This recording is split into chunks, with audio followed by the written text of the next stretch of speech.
नमस्कार विद्यार्थियों, मैं प्रमोद शर्मा। जैसे यूट्यूब के माध्यम से हम जनरल साइंस के टॉपिक्स पढ़ रहे थे, तो हम पादप व जंतुओं का आर्थिक महत्व टॉपिक है उस पर डिस्कस कर रहे थे। उसके अंदर आज जो हम पढ़ने वाले हैं वो है पादपों का आर्थिक महत्व। पादपों के आर्थिक महत्व की अगर हम बात करें तो हम थोड़ा सा देख लेते हैं। एग्रीकल्चर यानी कृषि विषय, वनस्पति से संबंधित विषय है। इसकी मुख्य रूप से दो शाखाएं होगी। दो शाखाओं की बात करें तो एक आ जाती है उद्यान विज्ञान, जिसे हॉर्टिकल्चर कहते हैं, हॉर्टिकल्चर। और एक को कह देते हैं सस्य विज्ञान। और सस्य विज्ञान को अंग्रेजी में कहते हैं एग्रोनॉमी कहते हैं। इसी तरह से उद्यान विज्ञान के अंदर दो अध्ययन किए जाते हैं, फलों का भी किया जाता है और सब्जियों का भी किया जाता है। फल का अध्ययन जो होता है वो पोमोलॉजी में होता है, और सब्जियों का अध्ययन जो होता है ओलेरीकल्चर।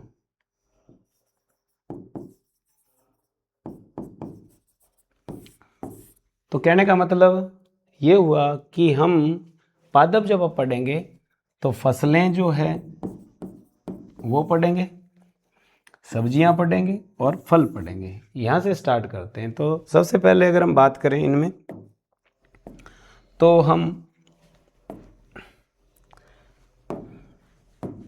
एक नंबर पे फसलों को भी डिस्कस करेंगे, फिर सब्जियों को पढ़ेंगे एक एक करके, और फिर फलों को करेंगे। और इनका दृष्टिकोण जो रखेंगे वो साइंस वाला रखेंगे। सबसे पहले हम बात करते हैं क्रॉप्स की, फसलों की। क्रॉप्स की बात करें तो सबसे पहले आता है मक्का की बात करें तो मक्का के अंदर क्या क्या इंपॉर्टेंस रखता है, तो वो देखिए आप। मैं फिर रिपीट करूं, हम सिर्फ साइंस की दृष्टिकोण से क्रॉप को पढ़ रहे हैं। मक्का की बात करें तो मक्का का वैज्ञानिक नाम होता है जियामेज। इसके अंदर जो प्रोटीन पाई जाती है उस प्रोटीन को कहते हैं जीन। मक्का की प्रोटीन क्या कहलाती है, तो आपको याद रखना है जीन। और प्रोटीन होती कितनी है, तो आपको याद रखनी है कि प्रोटीन जो होती है मक्का के अंदर होती है वो 10% होती है। मक्का की वैरायटी करें बात तो सबसे ज़्यादा पूछा हुआ है माही धवल, माही कंचन। ये दो वैरायटी हैं, वो ज़्यादा आती है। इसके अलावा रत्ना, शक्ति और प्रोटीना, ये तीन वैरायटी भी इसकी है, इम्पोर्टेंट है, ये भी याद रखोगे। हम ऐसे नहीं है कि शुरुआत के अंदर ही मैंने 6 लिख दी या 5 लिख दी, तो आप हर एक के अंदर ऐसे उम्मीद करोगे कि हर एक के अंदर वैरायटी आएगी, नहीं आएगी। हर एक के अंदर जहाँ इंपॉर्टेंस लगेगी वहाँ हम इसका जिक्र करेंगे, बाकी में कहीं नहीं। मक्का का अमेरिका सरकार की अर्थव्यवस्था की रीढ़ की हड्डी कहते हैं। अमेरिका सरकार की रीढ़ की हड्डी कहते हैं, यानी मुख्य जो फसल है वो वहाँ मक्का है। तो इस तरह से अगर हम बात करें, इसमें जीन भी है एक जो ट्रांसफ़र किया गया है बायोटेक्नोलॉजी के माध्यम से। वो कौन सा है, तो वो नाम आता है इसका OPEC2। इसमें नर और मादा फूल अलग अलग होते हैं। नर फूल जो होता है उन्हें टेसल कहते हैं, और मादा जो होता है उन्हें सिल्क कहते हैं। ये फूल है, तो आप याद रखोगे। तो ये मुख्य बातें जो है वो एग्जाम की दृष्टिकोण से मक्का की है। वैज्ञानिक नाम जियामेज हो गया। इसकी प्रोटीन जो है वो क्या कहलाती है, तो आप याद रखोगे प्रोटीन को कहते हैं जीन। प्रोटीन का नाम, तो प्रोटीन क्या कहलाती है, तो कहेंगे जीन। प्रोटीन होती कितने परसेंट है, 10%। वैरायटी माई, धवल माई, कंचन, रत्ना, शक्ति प्रोटीना होती है। और अमेरिका की रीढ़ की हड्डी कहलाती है। और OPEC2 इसका जीन हो गया। नर फूल टेसल कहलाते हैं, मादा सिल्क कहलाते हैं। दूसरे पे चल रहे हैं अपने। दूसरा आ जाता है अपने जवार का वैज्ञानिक नाम आता है सोरगम बाइगलर। जवार को क्या क्या कहते हैं, तो जवार को गरीब की रोटी भी कहते हैं,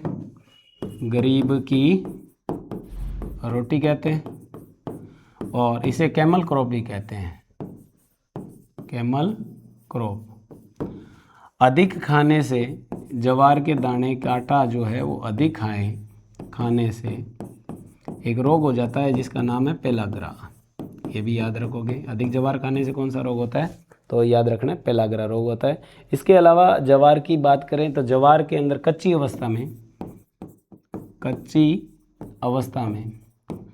अवस्था के अंदर इसमें मुख्य रूप से पाया जाता है वो है HCN। जब जैसे जैसे बड़ी होगी तो जड़ों की तरफ HCN चला जाता है।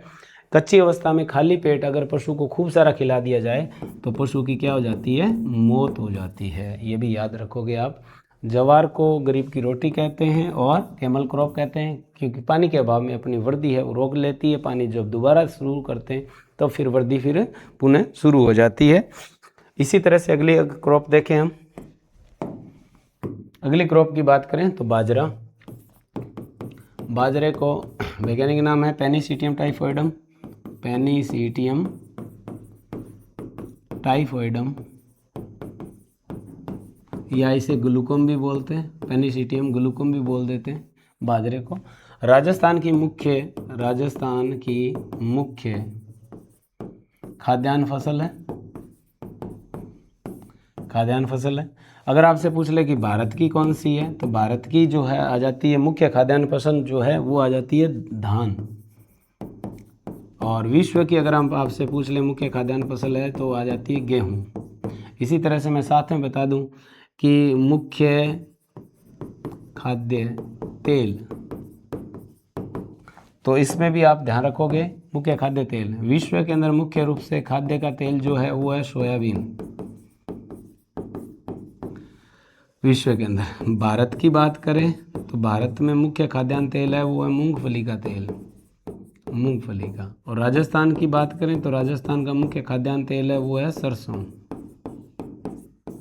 तो ये मुख्य खाद्यान्न तेल भी आप याद रखोगे। इसी तरह से हम बाजरे की बात करें तो बाजरे में और क्या पढ़ना है। एक बाजरे में हमने पढ़ा था हरित बाली रोग, एक हमने पढ़ा था बाजरे के अंदर अर्गट रोग। ये भी इम्पोर्टेंट है, दोनों रोग है वो याद रखोगे। बाजरा एक सी फसल है धान्य जिसके अंदर सर्वाधिक वसा होती है। और वसा कितनी होती है, 5% होती है, ये भी याद रखोगे। और सेकंड नंबर की अगर आपसे पूछ ले तो आंसर आएगा मटर, जिसमें 4% फैट होती है। तो सर्वाधिक वसा वाली खाद्यान्न फसल कौन सी है, तो आप याद रखोगे बाजरा जो है खाद्यान्न फसल है। इसके अंदर प्रोटीन जो है, प्रोटीन कितनी होती है, तो आपको याद रखना है प्रोटीन होती है वो 16% होती है। बाजरे के अंदर प्रोटीन कितनी, तो 16% होती है। इसी तरह से अगर हम देखें बाजरे के अंदर जीन कौन सा होता है, तो बाजरे के अंदर जीन जो होता है वो होता है टिफ्ट 23 जीन जो है वो बाजरे का जीन है, जो हमने बायोटेक्नोलॉजी के माध्यम से भी पढ़ा था। अगली क्रॉप की अगर हम बात करें तो अगली क्रॉप आती है धान को कहते हैं ओराइजा स्टाइवा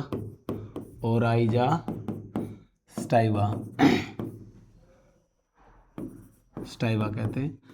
धान की अगर हम बात करें तो मुख्य बातें देखिए धान के अंदर। धान को मीथेन गैस की फैक्ट्री कहते हैं, एक तो याद रखें धान के खेत मीथेन गैस की फैक्ट्री कहते हैं, खेत को कहते हैं। फिर आ जाती है इसकी एक नर्सरी लगाने की विधि है, उस विधि को कहते हैं डेपोक विधि। और ये विधि फिलीपींस ने विकसित की और भारत में इस विधि को जो अडॉप्ट किया या अपनाया वो आंध्र प्रदेश। और इस विधि में जो नर्सरी तैयार करते हैं वो तैयार करते हैं हाइड्रोपोनिक्स। जो बच्चे लगातार यूट्यूब के माध्यम से ये क्लासेस ज्वाइन कर रहे हैं उनको हाइड्रोपोनिक्स आता है, फिर भी मैं बता देता हूँ। बिना मिट्टी की खेती की है उसे हाइड्रोपोनिक्स के नाम से जानते हैं। धान की एक वैरायटी है जो बहुत बार आई हुई है और उसको आप अच्छे से याद रखोगे, उसका नाम है माही सुगंधा।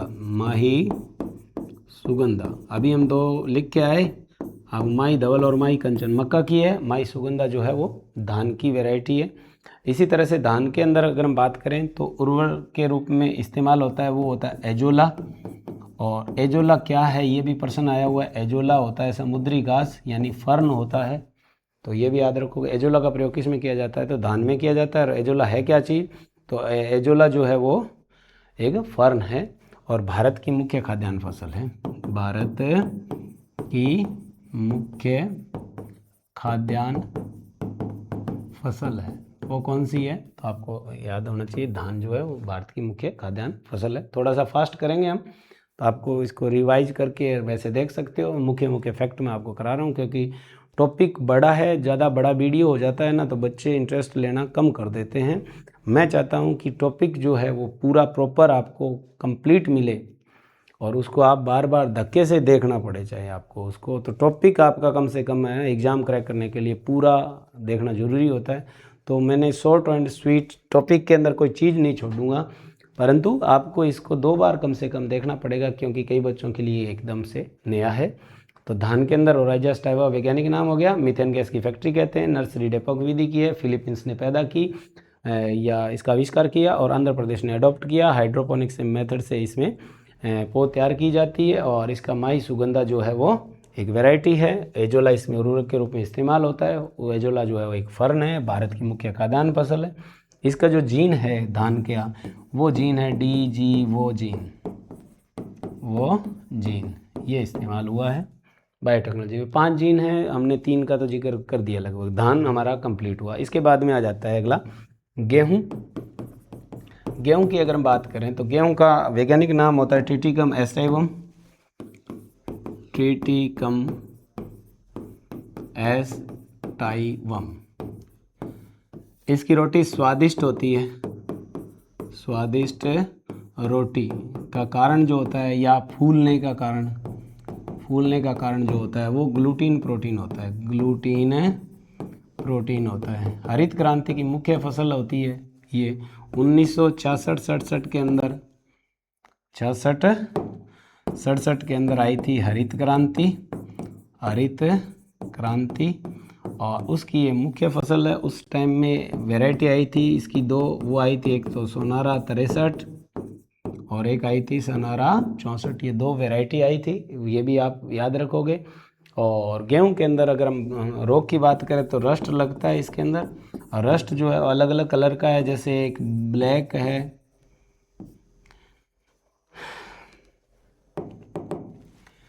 रस्ट है ब्लैक, एक आता है इसमें ब्राउन, और एक आता है येलो। ये मुख्य रस्ट लगता है, तो ये भी याद रखोगे।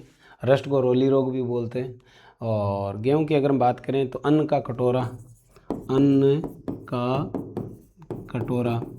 श्री गंगानगर को बोलते हैं। श्री गंगानगर को कहते हैं अन्न का कटोरा, ये भी याद रखोगे। इसी तरह से इसके अंदर जो जीन है उसको याद रखोगे। जीन का नाम है नोरिन 10 जो है वो इसका जीन है। क्रमांक के हिसाब से करें तो ये 5वीं फसल हमने अभी पढ़ ली। नेक्स्ट में अगर हम देखें छठी फसल, छठी में बात करें तो जो होती है होर्डियम वल्गेर।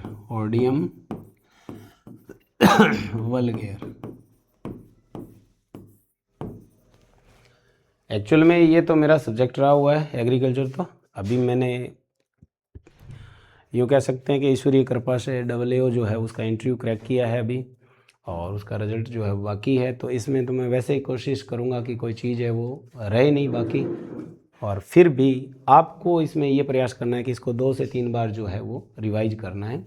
होर्डियम वल्गेर कहते हैं जो का इस्तेमाल जो है प्रयोग सर्वाधिक किस में होता है, तो आपको याद रखना है बियर बनाने के लिए किया जाता है।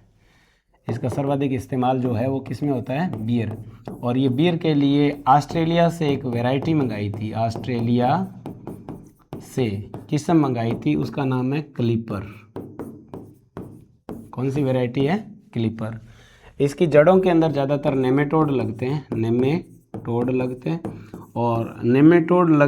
नेमेटोड रोधी एक वैरायटी है इसकी, उसका नाम है जो अगर हम बात करें RD 387 भी बोलते हैं उसको, RD 387 भी बोलते हैं। एक नाम आता है उसका शब्दों में राजकिरण, तो ये सीधा भी पूछ लिया जाता है कई बार, राजकिरण किसकी किस्म है। जो होती है वो लवणीय भूमि में भी हो जाएगी, लवणीय सहनशील है ये क्रॉप, सहनशील फसल है। और अगर आपसे पूछ ले कि कौन सी ऐसी सब्जी है जो लवणीय सहनशील है तो वो आपको याद रखनी है, सब्जी होगी वो होगी पालक। ठीक है, तो ये मुख्य रूप से जो है वो जो की बात थी। इसी तरह से अगली जो अगर क्रॉप देखें तो वो आ जाती है अपनी मूंग। मूंग, ग्रीन ग्राम कहते हैं मूंग को, विग्ना रेडिएटा बॉटनिकल नेम है, विग्ना रेडिएटा। और मूंग की बात करें तो मूंग के अंदर फलियां एक साथ पकने वाली एक ही वैरायटी है, फलियां एक साथ पकती है, तो ये जो वैरायटी है वो है K851। K851, तो आपको ये भी याद रखना है, ये एकमात्र वैरायटी जो है चलन के अंदर है, पेपर के अंदर, वो याद रखनी है आपको। ये मूंग कंप्लीट हुआ हमारा। इसी तरह से हम बात करें उड़द, उसका वैज्ञानिक नाम होता है विग्ना मूंगो। उड़द का वैज्ञानिक नाम उड़द, विग्ना मूंगो। इसकी बात करें तो इसमें क्या इंपॉर्टेंस बनता है, तो उड़द जो होती है ना वो ब्लैक ग्राम कहलाती है, काले रंग की होती है। फास्फोरिक अम्ल सर्वाधिक होता है इसमें, फास्फोरिक अम्ल अन्य दालों की तुलना में 10 से 15% अधिक होता है। बस ये याद रखना है आपको उड़द के अंदर, और अन्य दालों से 10% के आसपास जो है वो एडजेक्ट आंकड़ा है कि 10% से ज़्यादा होता है। नेक्स्ट अगर हम बात करें तो जो दलहनी फसलें हैं, दलहनी के अंदर आ जाता है मोठ, विग्ना एकोनिटिफोलिया, एकोनिटिफोलिया कहते हैं। अब आपको इसमें क्या याद रखना है, तो आपको इसमें ये याद रखना है कि बीकानेरी भुजिया इसी से बनाते हैं, एक बात। दूसरी इसकी वैरायटी है वो याद रखनी है, एक तो है जड़िया, एक इसकी है जवाला, और एक है RMO40। RMO40, ये 3 वैरायटियाँ हैं जो आप मोट की अच्छे से याद रखोगे। इसी तरह से अगली क्रॉप की बात करें तो अगली क्रॉप आ जाती है हमारी चना। चने का वैज्ञानिक नाम होता है साइसर एराइटिनम, साइसर एराइटिनम। अंकुरित चने के अंदर एक विटामिन पाया जाता है, वो होता है विटामिन सी। इसी तरह से अगर हम देखें चने के अंदर प्रोटीन होती है 21.1,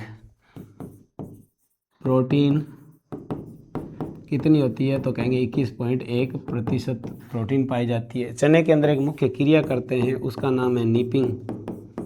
ऊपर से पौधे की तुड़ाई कर देते हैं ताकि डालियाँ हैं वो ज़्यादा फैले, तो नीपिंग, इसे चुंटाई भी बोलते हैं। चुंटाई क्रिया होती है वो मुख्य रूप से चने के अंदर होती है।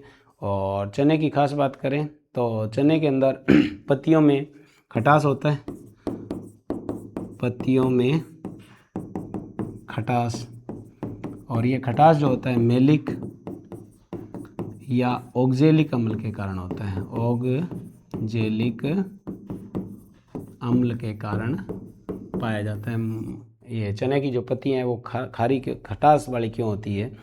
और इसकी वैरायटी की बात करें तो एक वैरायटी है इसकी गणगौर, और एक आती है इसकी सम्राट, ये इसकी किस्में हैं। तो आप याद रखोगे इसकी 2 वैरायटी है, एक तो सम्राट है और एक गणगौर है। तो ये मुख्य बात हुई चने की। अगला जो है हमारा वो आती है मटर। मेंडल में खूब पड़ा मटर, पाइसम स्टाइवम कहते हैं, पाइसम स्टाइवम। इसकी पूरी फलियां भी खा सकते हैं। एक वैरायटी आई हुई है इसकी अपर्णा, एक वैरायटी है इसकी रचना। ये दोनों याद रखोगे, रचना और अपर्णा जो है वो किसकी वैरायटी है, तो ये मटर की है। और 22.5% इसमें प्रोटीन होता है, प्रोटीन। बस ये मटर के अंदर आपको इतना ही फैक्ट जो है वो याद रखना है। इसके बाद में अगली जो आती है वो आती है मूंगफली। मूंगफली की अगर बात करें तो मूंगफली को अरेकिस हाइपोजा बोलते हैं, अरेकिस हाइपोजिया। तेल जो है 90 दिन बाद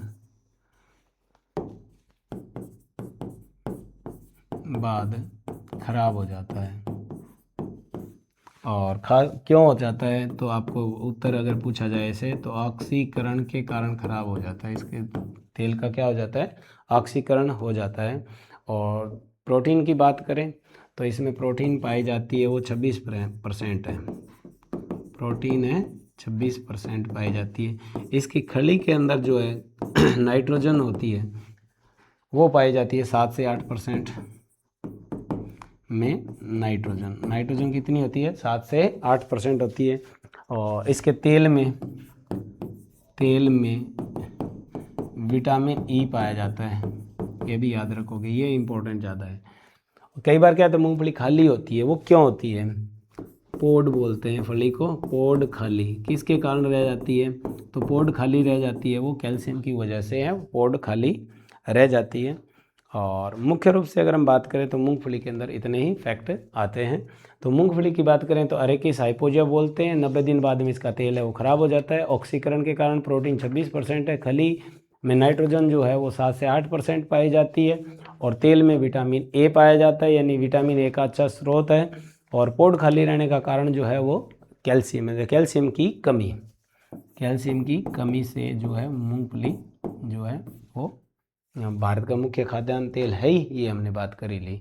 इसी तरह से अगला बात करें तो अगली आ जाती है वो तिल का अगर बात करें वैज्ञानिक नाम तो सीसेमम इंडिकम होता है। सीसेमम इंडिकम वैज्ञानिक नाम होता है।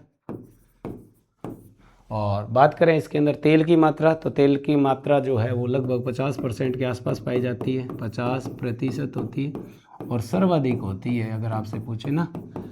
और इसके तेल को कहते हैं गरीब का घी कहते हैं। कभी खराब नहीं होता, अब पानी डाल के भले ही आप ख़राब कर लो, बाकी का ये तेल जो है वो सीधा ढक्कन लगा के रखा हुआ, खोलो यूज़ करो, चाहे ख़राब नहीं होता। इस कारण गाढ़ा होता है, तब भी ये गरीब का घी कहलाता है। और ख़राब न होने का कारण वो है क्योंकि इसके अंदर पाया जाता है वो है सीसेमोल पाया जाता है, जिसकी वजह से ये खराब नहीं होता है। और तिल के अंदर एक रोग पढ़ा था हमने, वहाँ जो सबसे पहले हमने रोगों को अलग करवाया था मैंने, तो वो है फाइलोडी रोग जो है वो तिल का है, ये भी याद रखना है आपको। तो मुख्य फैक्ट इतने ही निकल के आते हैं तिल के अंदर। अगली बात करें तो अगली फसल हमारी जो आती है वो सोयाबीन की बात करें तो इसे कहते हैं ग्लाइसिन मैक्स कहते हैं। ये दलहन व तिलहन, ये पर्सन इंपॉर्टेंट है भाई, याद रखना। दाल भी है और तेल भी है। दलहन और तिलहन दोनों श्रेणी की फसल है, दोनों श्रेणी की फसल है ये। तो इसका मतलब प्रोटीन सर्वाधिक होती है इसके अंदर, सर्वाधिक। और प्रोटीन होती कितनी है, तो 40 से 42% होती है। तेल कितना होता है, तो तेल होता है 20 से 22%, ये तेल पाया जाता है।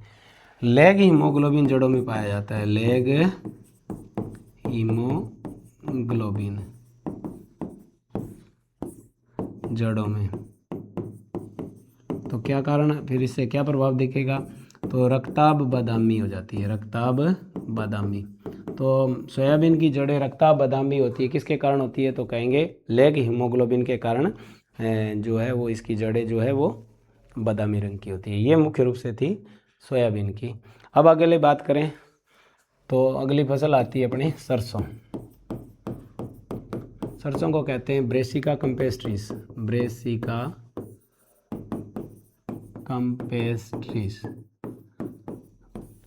राज्य का मुख्य खाद्यान्न तेल है सरसों का।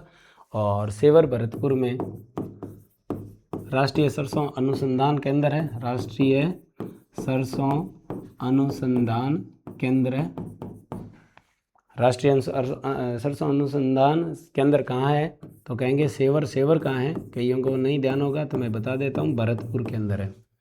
सरसों की बात करें तो सरसों में तेल के अंदर जो जलन होती है, तेल में जलन, तेल में जलन, घानी निकालते हैं, वहाँ पास खड़े हैं तो आंखें जलती है, तो वो जलन जो होती है वो किसके कारण होती है, एलाइल आइसोथायोसाइनेट, एलाइल आइसोथायोसाइनेट, इस केमिकल के कारण आंखें हैं वो जलती है, तो आप ये भी याद रखोगे। इसके अलावा सरसों की बात करें तो इसकी एक वैरायटी है पूसा बोल्ड, पूसा बोल्ड, इसका ज़्यादा जो चलन के अंदर प्रश्न है वो है फल का प्रकार, याद रखोगे फल का प्रकार, ये कई बार आ गया पेपर में। तो फल का प्रकार कौन सा होता है, तो आपको याद रखना है सिलिकुआ प्रकार होता है। फल का प्रकार कौन सा होता है सरसों में, सिलिकुआ प्रकार का फल पाया जाता है। और मुख्य बात करें तो सेवर भरतपुर हो ही गया हमारा। इसके बाद में अगली बात करें तो अगली फसल जो आती है वो हमारी है अलसी। अलसी, अलसी की बात करें तो वैज्ञानिक नाम होता है लाइसिम यूसीटेटिसिनम, लाइनम यूसीटेटिसिनम, लाइनम यूसीटेटिसिनम, ये इसका वैज्ञानिक नाम है। ये तिलहन व रेशा दोनों श्रेणी की फसल है। इसका जो रेशा होता है उसे लेनन फाइबर कहते हैं, लेनन फाइबर, या इसे फ्लेक्स कहते हैं। यूज इसका क्या कहाँ होता है, यूज होता है इसका कागज में, कागज बनाने में। तिलहन के हिसाब से अगर हम बात करें तो तेल में क्या पाया जाता है वो याद रखना है, ओमेगा 3 फैटी एसिड पाया जाता है। इसके तेल के अंदर ओमेगा 3 फैटी एसिड पाया जाता है। ये अलसी हुआ हमारा। और इसी तरह से अगर हम बात करें अरंडी की, तो आज का वीडियो हम यहीं रोकेंगे और कल जो है वो नेक्स्ट में अपने इसी क्रम को जारी रखेंगे। और पादपों का आर्थिक महत्व हमने आपको बात करके बताया ही था कि पहले हम क्रॉप पढ़ेंगे, फिर हम वेजिटेबल पे आएंगे और फिर फ्रूट पढ़ेंगे। तो इस तरह से हमारा ये पूरा हो जाएगा। यूट्यूब पर प्यार अपना यूँ ही बनाए रखिए और नेक्स्ट में फिर मुलाकात करते हैं। धन्यवाद।